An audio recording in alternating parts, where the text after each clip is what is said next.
안녕하세요. 저는 내일 모레 80을 향해 가는 중풍 환자입니다. 제 몸이 전보다 이만해도 보통의 아내이자 어머니였습니다. 그러나 갑작스럽게 찾아온 불행은 제 모든 것을 빼앗아갔습니다.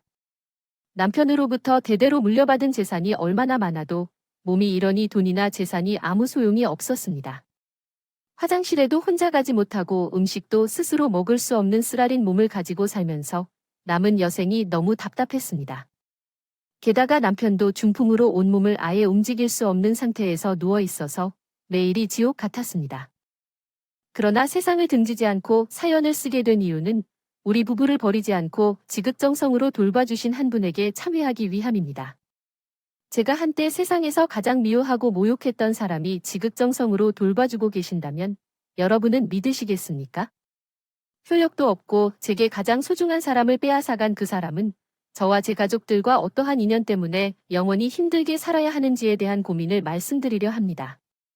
저에겐 세상 어떤 것과도 교환할 수 없는 하나뿐인 아들이 있습니다. 지금은 새아이의 아빠로 평범하게 생활하지만 이제부터 이야기를 해보려 합니다. 살고 있는데도 35년 전에는 우리 집에서 웃음소리를 듣지 못했습니다. 그 이유는 왼팔이 없는 며느리 때문이었습니다. 22살 때 만난 며느리는 벌써 환갑을 맞이한 나이입니다. 며느리는 우리 시부모님들에게 힘든 일들을 척척 해내는 사랑스러운 사람입니다. 몸이 불편한데도 열심히 일을 하고 있습니다. 예전에는 며느리를 인정하기도 꺼려했지만 이제는 가장 소중한 가족 중 한 명으로 여기고 있습니다. 며느리의 이름은 정수정이고 어떤 상황에서도 희망을 잃지 않는 강한 아이였습니다. 그날 수정이는 인근 산속 기도원으로 기도를 드리러 가는 길이었다고 합니다. 벌써 이렇게 해가 지네요. 어디가 어딘지 큰일이네요. 수정이는 전국이 기도원을 찾아 기도를 드리는 신실한 신자였던데 그날은 비가 많이 왔고 해가 금방 지는 바람에 하산하기 어려운 상황이었습니다. 그렇게 산속을 헤매다 저희 가족이 머무는 작은 산장을 발견했고 우리 식구에게 도움을 요청했습니다. 누구세요? 실례합니다. 저가요. 근처 기도원을 기도를 마치고 하산을 했는데 눈도 많이 오고 날도 어두워졌어요. 도저히 움직일 수가 없어서요. 정말 죄송하지만 하룻밤만 묵어도 괜찮을까요? 부탁드립니다. 전 그때 왼팔이 없는 걸 발견했고 어려운 사람을 돕는 건 당연한 거라는 생각에 저희 집에 머물도록 하기에 허락해줬습니다. 하얀 얼굴에 웃는 모습이 참 예쁜 아이였습니다. 누가 봐도 반할 만한 예쁜 얼굴이었죠. 저기, 팔이 어쩌다가 그렇게 됐어요? 어릴 때 심한 피부병을 앓았었는데 별거 아니라고 나누었다가 병이 심각해져서 결국 팔에 독이 퍼져서 이렇게 됐습니다. 아이고, 저런. 그런데 저 젊은 사람이 이렇게 깊은 산속 기도원을 찾아온 이유가 무엇인가요? 제 몸이 이러니 부모님께서 절 보기가 힘드셨나 봐요. 그래서 부모님은 전국 어디든 좋은 기도원이나 수도원, 혹은 절에 들어가라고 하셨어요. 그래서 이렇게 떠돌게 되었죠. 부모님도 제 상황을 받아들이시고 마음을 편안히 하신 후에는 다시 함께 살고 싶어요. 서러운 부모님은 제가 머무를 곳이 정해지면 그곳에 기부하고 제가 마음 편하게 사는 것이 소원이라고 하셨어요. 하지만 전국을 돌아보니 여기 기도원이 너무 마음에 들어서 지금 기도원 근처에 집을 짓고 있어요.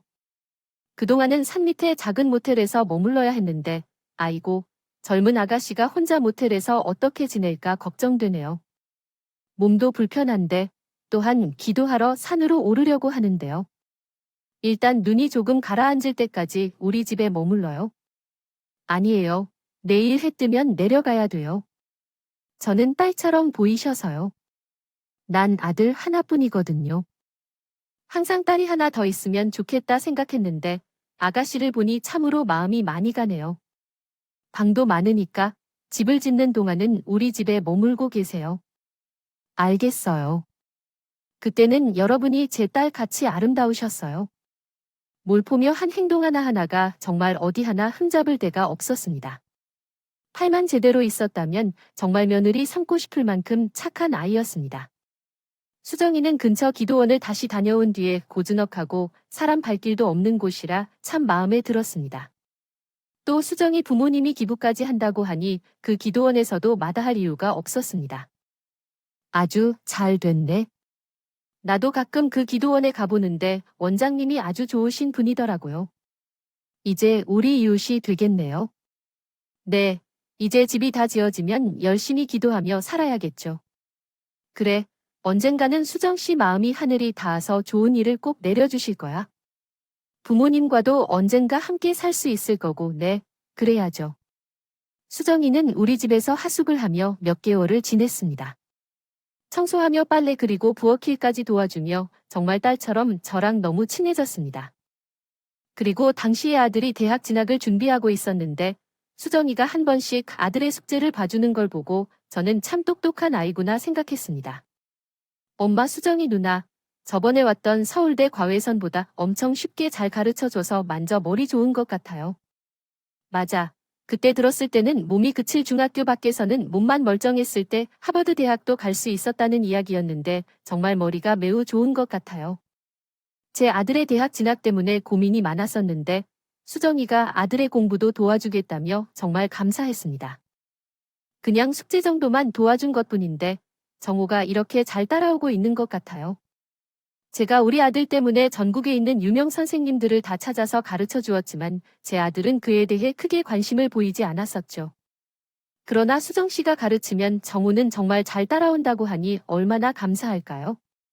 하숙비를 받지 않겠다고 해도 정호가 공부만 잘하면 그거면 충분한데요. 하숙비를 받아주어야 할 것 같아요. 이제 씻고 나면 마찬가지예요.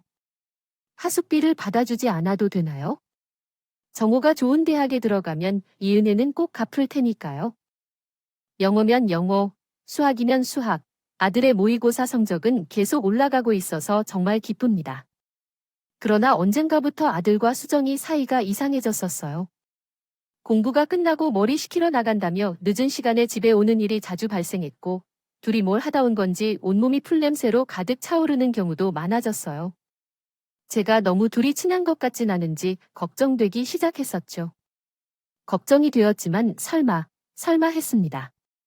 그러나 결국 내가 예상한 대로 벌어진 일이었습니다. 어느 날은 읍내 일이 있어서 늦게 돌아왔는데 집에서 웃음소리가 들렸습니다. 아들 방에서 나는 소리 같아서 조심스럽게 2층으로 올라갔습니다. 아들 방 문은 반쯤 열려 있었고 아들이랑 수정이 서로 끌어안고 키스를 하고 있었습니다. 너무 놀라서 어찌해야 할지 몰랐고 순간 내 아들이랑 수정이랑은 안 된다는 생각에 빗자루로 수정이를 마구 때렸습니다. 수정이가 불쌍해서 받아줬더니 내 아들을 논란에 휩싸인 그 미성년자와 뭐라고 있냐고 물었습니다. 엄마에게 이런 소리 하냐고 경고했습니다. 그들이 하는 짓을 보고 놀랐고 결국 부모들도 싫어서 그들을 쫓아냈습니다. 지금 너는 나에게 무엇을 바라는 거니? 난 내 부모들보다 널 더 아끼고 사랑해줬다. 하지만 왜 나를 헐뜯고 모욕하고 있어? 이게 어떤 행동이야? 너 같은 사람은 천벌을 받아야 해. 엄마는 예전에 너를 참 예쁜 딸이라고 좋아하셨잖아. 그런데 왜 이렇게 행동을 하는 거야? 내 패밀리 대우라는 말이 아니잖아. 정상적인 사람은 이런 행동을 하면 안 돼. 내 아들에게 미안해. 내가 미쳤었나 봐. 내가 자제를 잃고 말했어. 결코 가려 하지 마. 지금 나가면 내가 어떻게 될지 모르니까. 내 몸을 지키려면 지금 나가라고. 나는 욕을 퍼붓고 내를 내쫓았어. 너 나가는 걸 보고 아들은 따라가려고 했어. 내 힘을 다해 아들을 붙잡고 가지마 하며 절대 나가지 말라고 애원했다.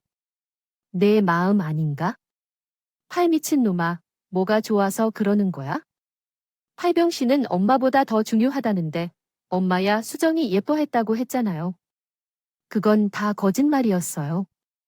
짝으로 생각해 본 적은 한 번도 없어요. 그리고 넌 미성년자야. 미성년자 청년장 꼬셔서 이런 게 말이 되니 제가 좋아서 쫓아다닌 거예요. 수정이는 안 된다고 했는데 제가 좋아서 그런 거라고요. 그런 거 다 꽃뱀들이 하는 짓이야. 불쌍한 척하면서 남자 마음 휘두르는 뱀 같은 것들 너 당장 내 방에 올라가. 당장 얼마나 악을 쌓는지. 나는 아들이 방에 들어가고 나서야 온몸에 힘이 풀려 주저앉아 버렸어요. 내가 수정이를 얼마나 예뻐했는데 내 아들을 너무 못하니.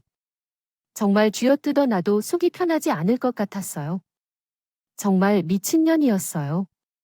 머리 검은 짐승은 거두는 게 아니라고 했는데 그 말이 딱이에요.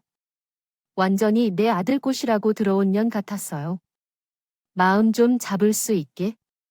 당신이 좀 더 신경 써줘요. 지금 완전히 그녀한테 빠져서 정신이 아니에요. 알았어. 좋은 대학 가고 좋은데 취직하면 널리고 널린 게 여잔데 뭐가 아쉬워서 그 팔병신이 좋다는 건지. 그래서 말이에요. 어렵게 얻은 아들이고 하나밖에 없는 자식이라 그년이 더 미웠습니다. 나는 아들을 어떻게 키웠을까? 내 아들은 빨리 마음을 잡을 수 있도록 노력했다. 그러나 여보세요. 정우 어머님 되시죠? 저, 정우 담임입니다. 네, 선생님 어떤 일이세요? 아, 정우가 오늘 학교를 안 나와서요. 무슨 일이 있나요? 정우가요? 정우 학교 갔는데? 아니요, 오늘 학교 안 나왔어요. 오늘 마지막 모의고사인데 학교도 안 오고 걱정돼서요. 순간 큰일이 벌어졌다는 직감이 들었다. 남편에게 연락해 아이가 없어졌다고 말했고 남편은 당장 경찰서로 가자며 나를 데리고 경찰서로 갔다. 무슨 일이 오셨어요? 저희 아들이 오늘 갑자기 사라졌어요. 저희 생각엔 유괴 당한 것 같아요. 아드님 나이가 어떻게 되는데요? 만 17세입니다. 왜 유괴를 당했다고 생각하시죠? 그게 말이죠. 얼마 전에 우리 집에 어떤 여자가 여보 장모 어디 있는지 알 것 같아요. 우리 그만 가요. 뭐, 얼른 나가자고요. 남편을 경찰서에서 끌고 나왔다. 남편은 저를 보고 어이가 없다는 듯 왜? 신고하지 않겠냐고 말했어요. 금연이 딸거니까 당신도 그랬잖아요. 이 동네는 좁고 소문나면 우리 아들 앞날에 영향을 끼칠지도 몰라요. 제가 찾을 테니까 정우가 일부러 몇 일 학교를 못 나가겠다고 말하세요. 학교에서 정우가 몸이 안 좋아서 며칠 학교를 못 나갔다고. 말씀해주세요. 제가 찾을 테니까 꼭 말해주세요. 정경찰서에 가서 순간 내가 실수했다고 생각이 들었습니다. 아들이 어떤 여자에게 이끌려서 나갔다는 소문이 퍼지면 분명히 아들의 미래에 문제가 생길 것 같아서 혼자서 조용히 아들을 찾는 것이 나을 것 같다는 판단이 들었습니다. 아들을 찾기 위해 전국을 철저히 수색했지만 아들은 어디에도 없었고 아들을 찾는 것이 예상보다 오랜 시간이 걸릴 것 같아서 학교에 자퇴서를 내놨습니다. 어머니, 정우가 몸이 안 좋은가요? 자퇴서를 내고 학교를 나가다니. 우리 그만 가요. 뭐, 얼른 나가자고요. 남편을 경찰서에서 끌고 나왔다. 그러면 정말 안 좋은 상태일 것 같아서 나아지면 검정고시를 통해 대학에 보내야겠네요. 학기 초에는 성적이 많이 올랐는데 아쉽네요. 정우 간호를 잘 부탁드리며 필요한 일이 있으면 언제든 연락 주세요. 네, 알겠습니다. 선생님, 아들이 자퇴를 해서 학교를 나오는데 너무 속상하고 분하네요. 내 아들을 찾기 위해 고향을 떠나게 된 이유는 생각하기에도 참을 수가 없었습니다. 남의 아들이 내 아들의 삶을 망쳤다는 생각에 분노가 치밀었습니다. 그 녀석을 찾아 만나면 죽이고 싶을 만큼이었죠. 그러나 혼자서는 아들을 찾기 힘들었고 도로코는 점점 위험해지고 있었습니다. 그래서 결국 마을을 떠날 결심을 했습니다. 하지만 수두답게 저도 아내에 대한 일상일처리가 없었습니다. 외출도 하지 못했진. 아들을 찾아야 했기 때문에 돌리고 전국 기도원마다 찾아다니기도 했습니다. 하지만 아들은 어디에도 없었습니다. 그래서 저는 사설 탐정을 고용했습니다. 아들을 찾아야 했으니까요. 멀리는 못 갔을 것 같은데 정말 전국을 돌아다니며 다 찾았어요. 어디에도 없어요. 우리 아들 좀 제발 찾아주세요. 제발 알겠습니다. 아드님 사진이랑 그 여자 사진도 있으면 좀 같이 주세요. 아마도 그 여자랑 같이 있는 게 분명한 것 같습니다. 지금 만약 그 여자랑 같이 있으면 꼭 그 현장에 저도 불러주세요. 아셨죠? 한 달쯤 지났을 때 탐정으로부터 연락이 왔습니다. 아드님 젖었습니다. 예상대로 그 여자랑 같이 살고 있더군요. 그래요. 거기가 어딘데요? 제가 지금 당장 갈게요. 전화를 받자마자 아들이 있는 곳으로 달려갔습니다. 아들은 작은 시골 마을 시장통에서 짐꾼으로 일을 했고 그녀는 아들을 도와서 폐지를 짓고 다녔습니다. 그 둘을 보니 우라가 치밀어 주변 신경은 하나도 안 쓰고 그 자리에서 패악을 부렸습니다. 나쁜 놈을 보려고 이러는 거야? 이렇게 없어지면 엄마가 어떨 것 같아. 엄마 생각은 눈꼽만큼도 안 하니. 이걸로 자식아 엄마 죄송해요. 야 이년아 너 이리 와. 시장통 한가운데에서 그녀의 머리를 잡고 이리저리 패드리를 치다. 그러나 그녀는 한 번도 소리치거나 반항하지 않았습니다. 야, 넌 팔 병신이냐? 왜 말을 안 하냐? 말을 해야 할 것 같아서 이렇게 사니까 행복하냐? 너만 아니었으면 우리 아들은 이런 짓도 하지 않았을 텐데 약 2년 동안의 시간 중에 내 아이들이 있었다는 나쁜 여자야. 온 얼굴이 흙과 피로 범벅이 된 수정이가 내 앞에 무릎을 꿇고 울면서 사죄했습니다. 어머니, 정말로 죽을 죄를 진 것 같습니다. 하지만 저도 정우를 너무 사랑합니다. 저를 여자로서 대하고 아끼는 사람은 정말로 처음이에요. 제가 너무 사랑하고 있습니다. 어머니, 수정이는 아무 잘못이 없어요. 제가 좋아서 집을 나온 것이에요. 시청이가 숨어서 저도 못 찾은 게 원인이에요. 수정이 없으면 살 수 없었거든요. 그래서 수정이는 저를 자꾸 밀어내려고 했어요. 하지만 약을 먹고 죽을 것 같다고 울며 매달리다 이렇게 된 거랍니다. 수정이는 저도록 빨리 집으로 돌아가라고 밀어냈습니다. 언니, 수정이는 아무 잘못이 없어요. 수정이를 욕하거나 할 말은 하지 마세요. 제발 수정이가 내 아들을 꼬셔서 이런 일이 생긴 게 더 속상하지 않았을까요? 아들의 대사를 듣고 나는 어이가 없었습니다. 그는 좋아서 집을 나가고 수정이랑 살림을 차리며 살고 있다고 말했습니다. 그러던 중 미역국을 먹은 후에 후회를 했다고 하며 토하고 싶다는 생각을 했다고 했습니다. 그리고 더 이상 살 수 없다고 말했습니다. 아들을 어떻게 해야 할지 갈피를 못 잡았습니다. 그때 수정이가 아들의 짐을 싸서 제게 건넸습니다. 아무도 몰랐던 대로 숨어 있을 것이라며 너무 노여워하지 말고 정우를 모셔가라고 말했죠. 아들이 거부했지만 수정이는 매우 강하게 말했습니다. 결국 나는 아들을 데리고 집으로 돌아왔습니다. 아들은 몇 날 몇 일 동안 음식도 먹지 않고 누워 있었습니다. 그러면서 엄마 죽는 모습을 보고 싶지 않다면 제발 내 소원을 이루어 주세요라며 부탁했습니다. 나는 그의 말에 마음이 아프기 시작했습니다. 아들이 내 마음을 이해 못한다는 생각에 마음이 상했습니다. 아들이 도망칠까 봐 저는 밖에 자물쇠를 채우기로 결정했습니다. 아들을 방에 가둔 것은 마음이 아팠지만 어쩔 수 없었습니다.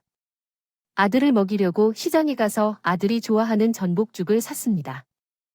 집을 잠시 비운 채 돌아왔는데 아들은 방에서 사라졌고 창문을 통해 도망쳐간 흔적이 있었습니다. 침대에는 아들이 남긴 편지 한 장이 놓여 있었습니다. 편지를 읽으니 엄마, 아들이 없어도 살 이유가 없어 라고 적혀 있었습니다. 저는 아들이 잃어버린 것이 없는 것이다 생각했지만 포기하지 않았습니다. 결국 우리 부부는 아들을 찾아 나서 여정을 떠났습니다. 오랜 시간이 지나 일본에서 아들을 찾게 되었는데 그때에는 이미 아이를 출산했던 것이었습니다. 그 애견이 아무리 내 아들의 피가 흐르고 있다 해도 얻을 것은 없다고 생각했습니다. 비록 이해하려 노력했지만 소중한 결핵이 아직도 나에게라면 자신감을 갖기 힘든 어찌됐든 낳아진 애를 너무 추해 놓을 수밖에 없었다. 아빠, 엄마 우리 딸 너무 예쁘죠? 제가 출산하는 것이 저희 아이에게 승인해 주십시오. 몸을 단호하게 사용하여 자식에게 이로운 크면 없다면 나의 아들이 제자리를 잡을 수 있을 것 같습니다. 젊음부터 너 이왕 나온 애는 우리의 혈통으로 승인할 수 없게 하고 싶지도 않습니다. 정호 빨리 나오세요. 내가 이제 못 가고 싫어하지 않습니다. 우리 딸을 어디로 바로 가는지 정말로 하는 건 아닙니다. 이 자기전갈 데리고 너의 남편은 아버지를 데리고 오고 싶지 않아 합니다. 사람을 포용하여 아들을 거의 끌고 오다시피 집으로 데리고 왔다. 울고 있는 아이를 안고 있는 수정을 보니 정말로 화가 나서 미칠 지경이었다. 나의 옛 정신력 더 생각해보지만 내가 절대 못 키워. 아빠와 눈물이 나지 않도록 너에게 배운 엄마인 너의 아이가 널 승인하겠니? 너는 내 아이의 미래를 위해 고아원에 둘이 되어라. 애를 키우는 것이 얼마나 어려운지도 생각하지 않는구나. 다시 절대로 보고 싶지 않습니다. 부디 요청합니다. 평생 그리고 비록 끝. 수정이를 버렸다. 하지만 둘은 전 세계 어떤 인연이었는지 아들은 다시 집을 나갔다. 이렇게 평생 아들을 찾다가 제 인생이 끝날 것 같다고 생각했다. 그때 그가 다시 말했다. 나 어떻게 좋지? 매형을 보기도 부끄럽고 이제 정호를 찾으러 나가는 힘도 없어. 만약 그가 다시 찾아와서 데려가려고 하면 나는 어떻게 해야 할까? 누나가 말했다. 내가 정호를 찾아볼게. 정우는 정호를 좋아해. 아, 정말? 그럼 내가 그를 잡아서 데려가게. 외삼촌 잘 따랐으니까? 도저히 내 말을 듣지 않아. 걱정 마. 다 생각이 있으니까. 제 남동생은 제가 힘들어하는 것을 보고 아들을 찾으러 다니다가 1년 만에 아들을 찾았다. 그러나 찾아보니 둘째를 낳고 살고 있었다. 지금 뭐 하는 거야? 응, 애를 둘째도 낳고 있어. 어쩌자는 거야? 야, 너 정말 내 아들을 잡아먹으려는 것 아니야? 내 아들과 헤어지고 싶으면 이런 일은 해서는 안 돼. 같은 년아, 느님께 기도했다. 제발 어머님도 편안해질 수 있게 기도했지만 마음대로 잘 안 돼. 너무 죄송해. 그런 마음도 없었어. 나도 지금은 조용히 청호와 살아야 한다고 내가 결정한 거잖아. 아니에요. 결코 아니에요. 엄마처럼 어떻게 그렇게 잘나는 걸까? 전에도 말했지만 내가 낳은 아이들은 난 수용하지 못해. 내가 스스로 키우든지 버리든지 마음대로 하세요. 정우는 삼촌 집으로 이미 떠났을 테니까 집만 챙길걸? 그런데 왜 내가 왔냐면 너를 보려고 온 거였어. 부탁이야, 우리 정호. 내 삶에서 사라져줘. 너랑 어울리는 사람을 만나 살아. 너도 알잖아. 부탁이다. 알겠니?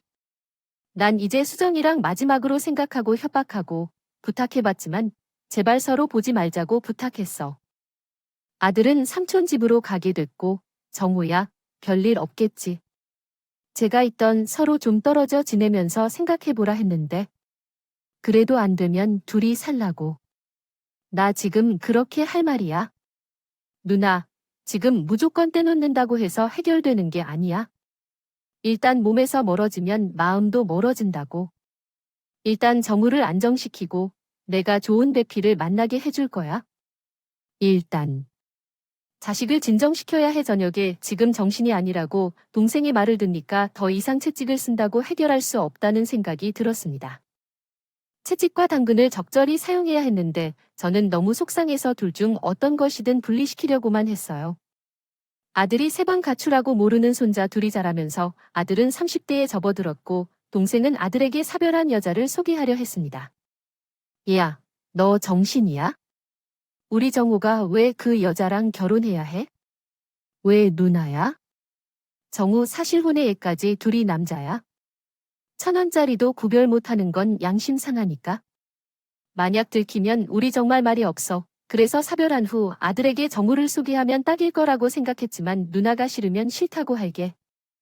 그래도 내가 어떻게 키웠는데 발병신을 만나는 게 나음. 안 그래? 동생의 말을 듣니까 그게 맞는 것 같았습니다. 수정과 사느니 낯선 여자와 사는 게 훨씬 나음이라고 생각했어요. 아들이 결혼해도 마음이 편해질지 몰라서 수정을 찾아가야겠다고 생각했습니다. 어느 셈에 사시냐고? 그냥 아기들 키우며 살고 있어? 이젠 아기들 분유라도 사줘. 그리고 우리 정호랑 결혼할 거야? 의문 없는 사람인데 결혼하는 게 당연한 일 아닌가? 내 노파심이지만 우리 정호랑 결혼하고 나면 내가 정호 찾아오거나 정호가 널 찾아오는 건 아무런 일도 없게 할 거야. 알겠지? 너가 정말 정호를 사랑한다면 정호가 행복했으면 하는 마음이 좋잖아. 허물 잡지 마. 이제 우리 아들 괴롭히는 건 끝내자. 지금 생각해보면 정말 삶에 청구받을 짓을 했어. 하지만 그때는 밖에 보이지 않고 팔 없는 여자애랑 우리 아들이 살고 있는 거 상상만 해도 끔찍했어. 한 달 후에 집에 편지가 왔어. 내 이름으로 된 편지였고 그 편지를 열었지. 수정이의 편지네. 처음 만난 날이 생생히 기억나. 항상 나를 웃게 해주시고 따뜻한 말로 피곤한 마음을 위로해 주셨어요. 그런 어머니의 사랑도 모르고 제가 넘어서서는 안 될 선을 넘어 어머니에게 남길 수 없는 상처를 주었습니다. 어떤 식으로든 용서받을 수 없는 것을 알아요. 솔직히 자녀의 아버지가 도망쳤다가 다시 찾아올 때마다 쫓아내려고 노력했지만 제 노력이 부족한 것 같아요. 그리고 생각해서는 안 되는 욕심도 잠깐 생겼습니다. 정호와 우리 아이들이 행복하게 잘 살 것을 바라는 욕심 말이죠. 이제 제가 모든 것을 내려놓고 속세와 인연을 끊을 생각입니다. 아이들을 데리고 아무도 모르는 곳으로 가서 오직 아이들만을 생각하며 살고 싶습니다. 정우 씨 핏줄이라고 내세울 것도 없을 거고 어머님께 제 소식을 전할 일도 만들지 않을 거예요. 이동안 감사했고 건강하세요. 이 편지를 읽고 눈물이 멈추지 않았어요. 왜 수정이랑 인연을 맺고 이렇게 서로를 상처 주는지 원망스럽고 안타까웠어요. 결혼을 앞둔 채 아들은 서울에서 사라져 버렸어요. 이제 아들이 없어진 이야기에 놀랍지도 않았어요. 사돈의 집에서는 큰일이 벌어졌어요. 도대체 무슨 일이 일어난 거죠? 아마 그냥 찾아갔겠지요. 아니, 도대체 그 여자를 뭘 좋아하는지 이야기를 하는 거야? 이 아이를 정말 가두어 놓을 수도 없고 정말 화가 납니다. 그래, 이젠 내 아들이 아니라고 생각해버렸어요. 이젠 나도 지칩니다. 처음에는 아들을 빼앗아간 수정이를 매우 원망했습니다. 그렇지만 세월이 흘러가니까 내 아들도 잘못을 많이 저질렀다는 생각이 들었어요. 부모에게 상처를 준 살아가고 싶어하는 놈이 어떻게 자식이 될 수 있을까요? 내 속에 내 아들의 잘못이 내 잘못이란 생각이 들었습니다. 몇 달 후 동생을 통해 아들의 소식을 들었어요. 아들은 절에 들어가 불교를 신뢰하고 머리를 밀고 수행을 하고 있다고 했습니다. 그러나 그 사찰은 수정이가 있는 기도원과 같은 산에 있었어요. 정우를 만나니 얼굴이 굉장히 편해 보였어요. 아무 생각 없이 명상만 하고 있었고 그 여자에게 미안해서 그 여자가 있는 기도원을 찾아가 그 여자와 아이들을 위해 기도하면서 평생을 살 거라고 했습니다. 둘이 만난 적이 없는 것 같은데 도대체 어떤 생각으로 그러는 건지요? 부모님이 스님이 되는 사실을 받아들이고 살아가는 걸 보면서 마음이 너무 아프더라. 부모님 마음은 찢겨서 너덜너덜해지는데 더는 뭐라 할 수 없었어. 단호한 태도와 완전히 달라진 눈빛으로 정우도 많은 것을 포기한 것 같아 보였어. 그렇게 함께 죽어도 같이 있고 싶다면서 서로 만나지 못한 채로 평생 그리움 속에서 살아가겠다고 했지. 둘 다 정말 멍청하게도 놀랍게도 이는 바보의 정도를 넘어서는 바보들이었다. 하지만 인연은 어찌 그리 쉽게 끊어질 수 있을까? 아들은 산에서 우연히 수정이를 만났는데 아이들을 보자마자 다시 한번 마음이 무너졌대. 수정아, 정우야, 엄마야, 이 아저씨가 누구야? 스님이야. 근데 어떻게 내 이름을 알아? 우리 예슬이가 이렇게 크고 우리 예준이도 키가 이만큼 자라버렸네. 아빠는 매일 너희들 생각하며 기도하며 살았어. 너무 그리워서 너무 보고 싶은데 갈 수가 없었어. 그만해. 당신 애들 아니야? 다시 돌아갈 수 없어? 못하겠어? 당신과 아이들 없이 정말 살 길이 없어. 돌아가면 진짜 세상을 떠날 것 같아. 수정아, 나 좀 살려줘. 나 좀 살아있게 해줘. 그렇게 함께 다시 만나고 함께 살 수 있도록. 그런 거 신경 쓰지 말고 당신의 일을 하라고 하면서 계속 집중하고 있을 때 어느 날 아내가 갑자기 병원으로 실려갔다고 들었습니다. 걱정스럽던 마음이 가득했지만 결국 아내는 안전하게 돌아왔고 모든 것이 잘 되었습니다. 아내는 더 강하고 똑똑한 사람으로서 이 상황을 이겨낼 수 있었던 것이죠. 저는 그동안 자신이 부족한 점을 느꼈고 아내를 더 존중하고 사랑하게 되었습니다. 결국 이 어려운 상황을 함께 이겨낼 수 있었던 것은 서로를 믿고 의지했기 때문입니다. 저희 부부는 이를 통해 더욱 깊어진 유대관계를 형성할 수 있었고 서로를 존중하고 사랑하는 마음이 더욱 강해졌습니다. 아내와 함께하는 모든 순간이 소중하고 행복하다는 것을 다시금 깨달았습니다. 아내와 아이들과 함께하는 날마다가 얼마나 소중하고 특별한 것인지 더욱 느끼게 되었습니다. 함께한 시간이 아름답고 특별하다는 것을 잊지 않기 위해 더 많은 노력을 하고 서로를 믿고 의지하며 행복한 가정을 계속 유지해 나가고 싶습니다.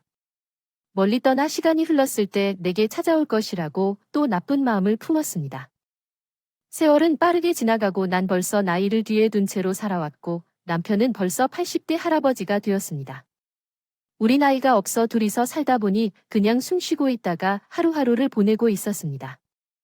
웃음도 없고 누군가 찾아오거나 하는 사건도 없었습니다.